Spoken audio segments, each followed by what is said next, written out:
Hey everyone, this is Kellen from Electric Wheelchairs USA. In this video, we're going to go over a really cool mobility scooter that's portable and can support 350 pounds of weight. It does have a nice beefy front suspension. It folds pretty unique compared to anything that I've seen in the industry. And best of all, it's priced really well. So for a folding mobility scooter that can support 350 pounds of weight, and is priced at this price point, you're really not going to find anything else at this price point. So let's get into it, and we're going to show you this scooter. It's called the Explorer, and it's made by a brand called SuperHandy. So a couple things about the Explorer I'll point out. It does not come with armrests. So if that's important to you, there's no option for that. The seat is pretty big. It actually has an 18-inch wide seat, and it's 17 inches in depth. Now it sits on 2 seat posts, so it does not swivel. You can adjust the height. There's a notch right here. We actually have it at the lowest setting right now, but you can raise the seat about 1 inch. And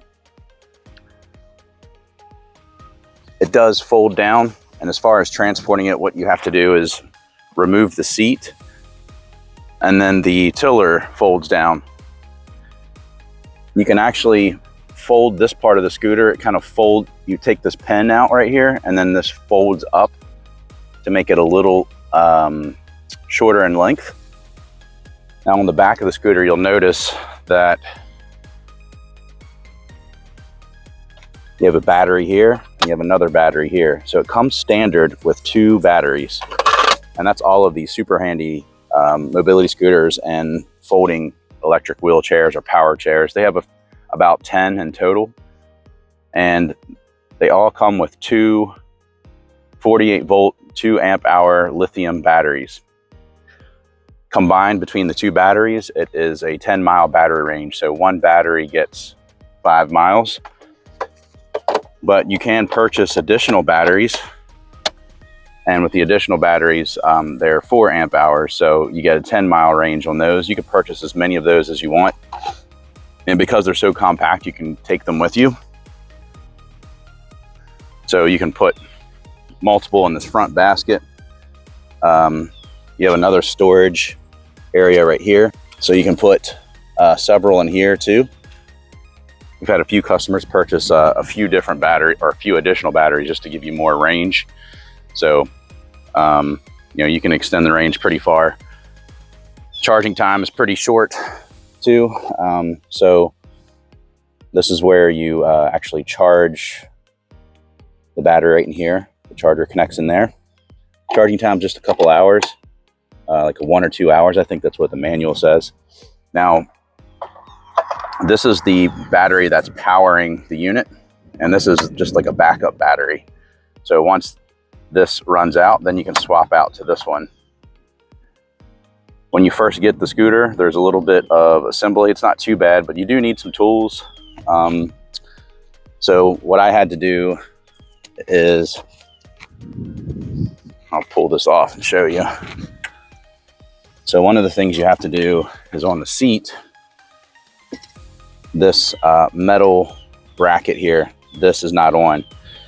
So you have to be able to tighten these with a wrench or like a ratchet set. And then when you put this on, you can have it either flip the other way. So you could have the battery right under the seat, so you can come underneath and grab it that way. This one, I installed it on the back.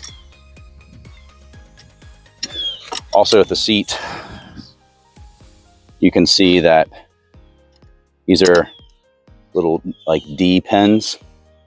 So I can put it up here to give me more of a, to make the seat sit up higher. So I'll do it on both of these.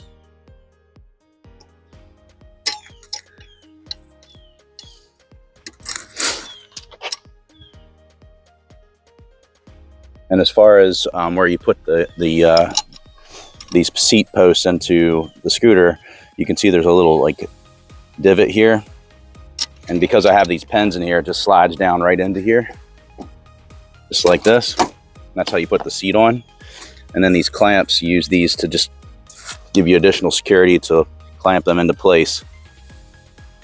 A couple other things about the scooter, I guess we'll look at the back. Now it does come with pneumatic air-filled tires. So we've got two 10-inch on the back, then we have two 8-inch on the front. This is the motor. It's in the rear right wheel hub, which is pretty unique.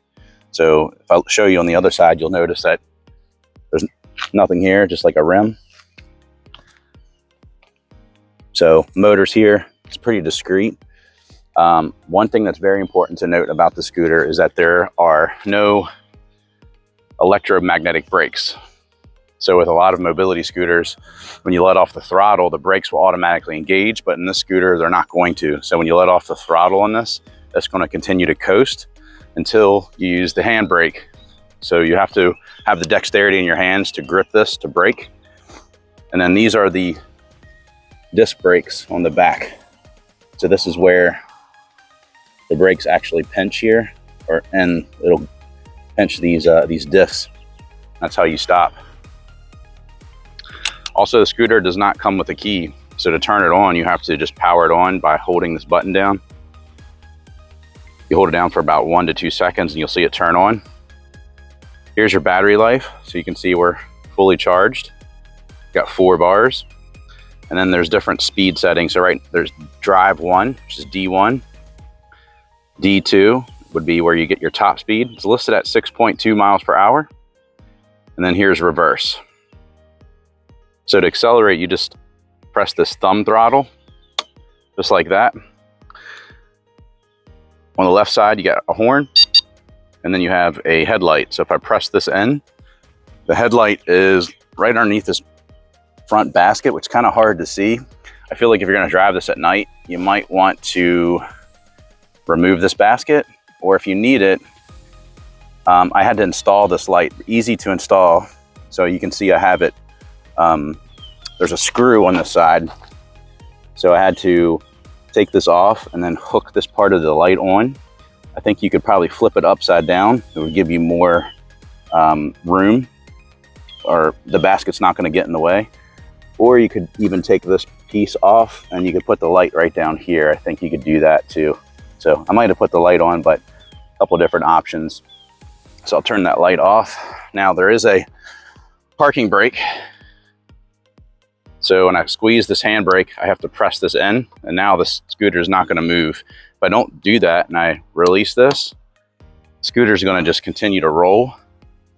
I think that's important to note too. So if you don't have good balance, you need to make sure that you get this parking brake on so this doesn't move and you can get in and out of the seat easier,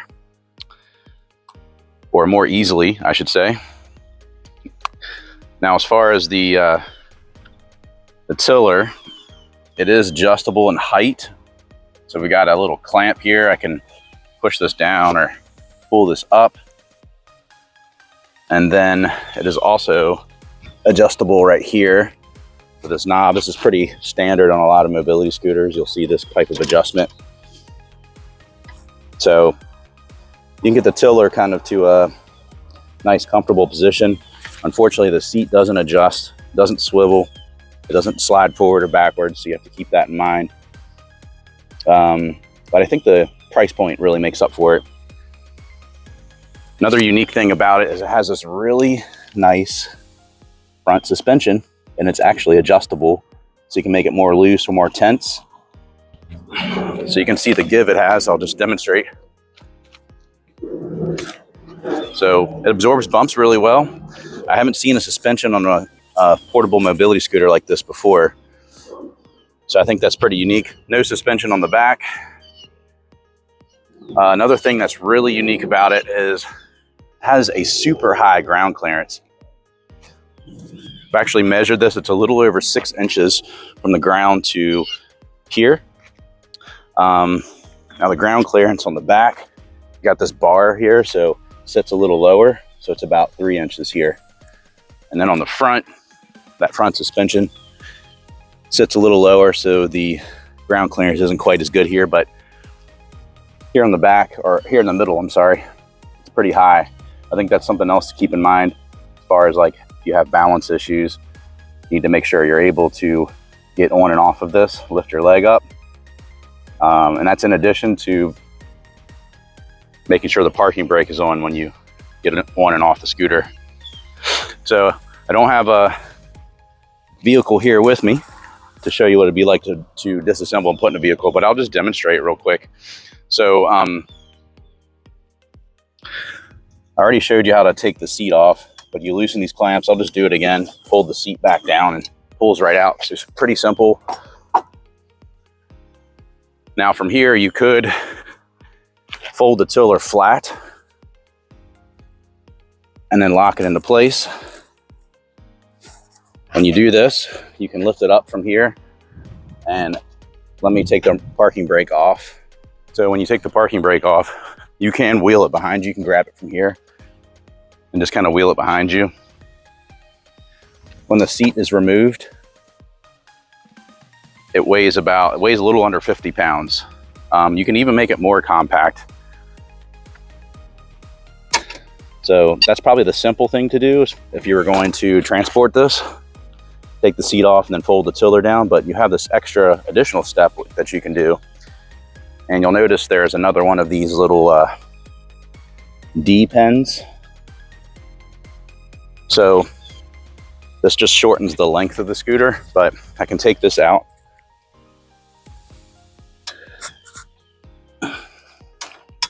Just like that. And then it folds in like this, and you'll hear it click right there. So now all that does is really shorten the length. Now I think most people probably wouldn't use that. But you can do that too. You can still wheel it behind you. You just have to pick it up from the bottom. But I guess if you had a situation where you had to make it just a little shorter in length to put it in the back of your vehicle, you can do this additional step. I think that most people probably aren't going to do that step, but you can do that. So if I were to unfold the front axle portion of the scooter, I just press this little, or pull up this little lever, and then you can unfold it this way. Now it's not going to stay in position until I put this pin back in. And now it's locked in position. So just thought I'd show you guys that.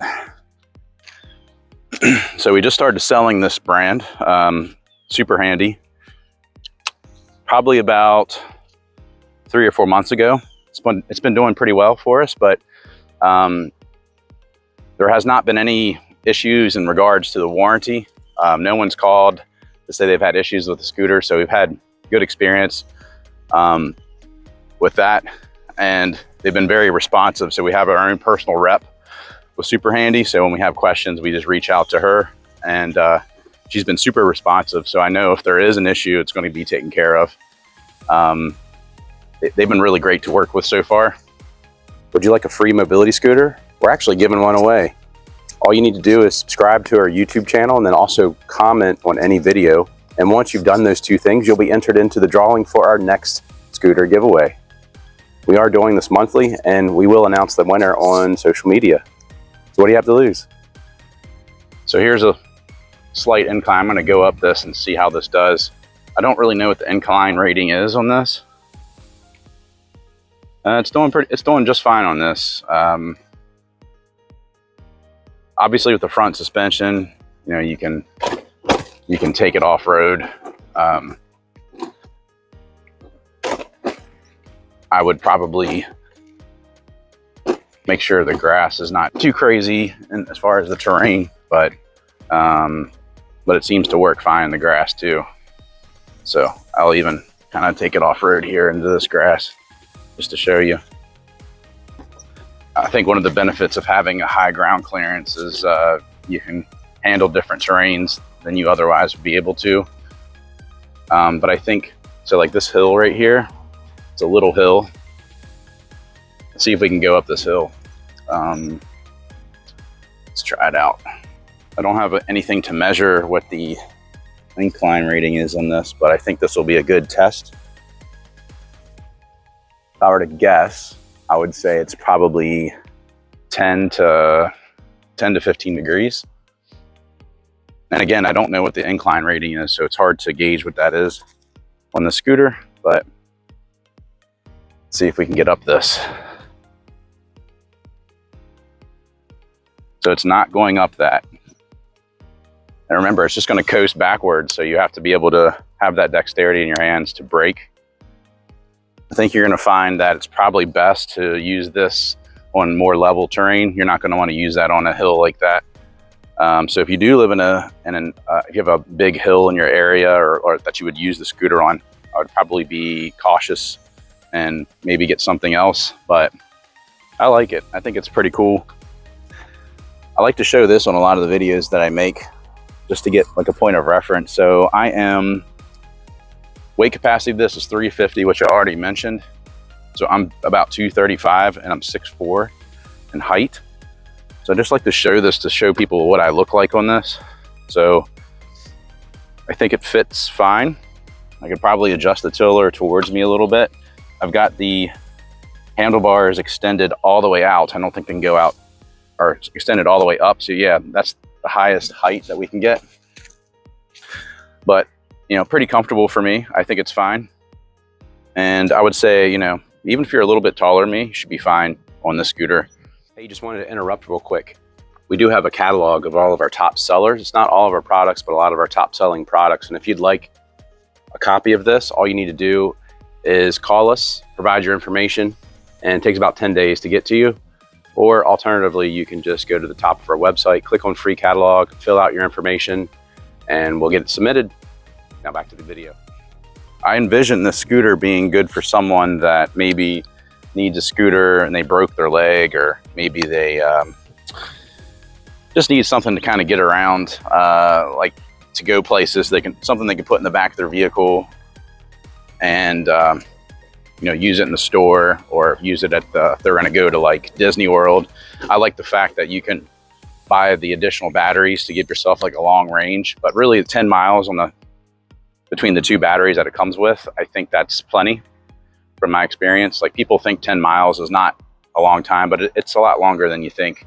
But you can buy the additional batteries and you could get like 50 miles worth of range if you wanted to. So you could buy 4 additional batteries that have a 10-mile range, and they're small enough to store like in this basket or in the basket under the seat. So I like that you have that option, and they're easy to store.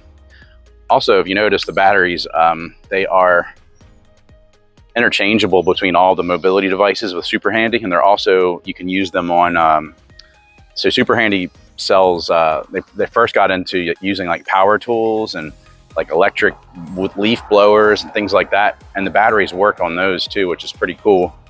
So if you had a SuperHandy leaf blower, or like I think there's like electric chainsaw, they have a few, actually I have a lot of different products. You can buy the scooter and you can use that battery interchangeably between the two. So I think that's really cool.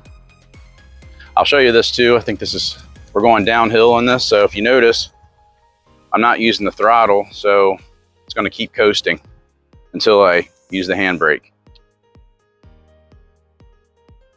Now, people that are used to mobility scooters, this might be something that they need to get used to. So you have to definitely be aware of that. But all in all, I think I like it. I think it's a cool scooter. I like the high ground clearance. I like the front suspension. The high weight capacity, and the price point is really good. So at a 350 weight capacity with something that's portable, I have not seen anything this low of a price point. So I think it's really good bang for your buck.